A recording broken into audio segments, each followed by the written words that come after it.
Hello everybody, welcome to another movie review. Thank you for joining me today. So we are going to review a movie called How to Lose a Guy in 10 Days, which was made in 2003. It was viewed in June 2008. That's when I viewed the movie. And I rated it a 4. So we'll go into the several reasons as to why I got a rating of 4. Okay. So How to Lose a Guy in 10 Days is probably the 25th time going around the block for Matthew McConaughey when it comes to romantic comedy films. And I'm actually getting pretty sick of it. He's pretty much always in a romantic comedy. It's very rare when we see him in a different light.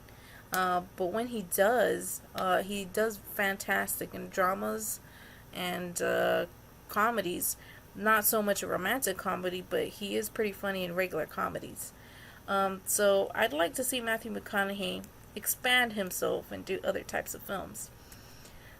So, to continue, there isn't much of a difference between this one and Failure to Launch, only that the girl and the plot are different.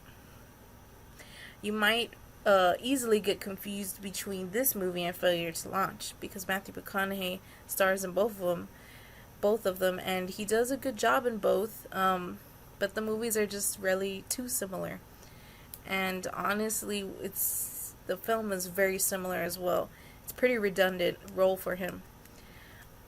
To be honest, I don't really like Kate Hudson and her character along with her friends because they seem to be very superficial and shallow.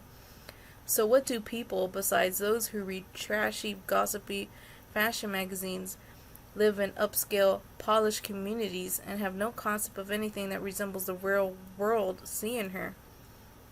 I mean, what makes her so special or different compared to all the other girls who are interested in the same type of things? Once again, Matthew McConaughey is fine, but then again, practice does make perfect. So, when is he going back to drama, where his real talent lies? All in all, How to Lose a Guy in 10 Days is very derivative. Let's go ahead and take a look at the trailer.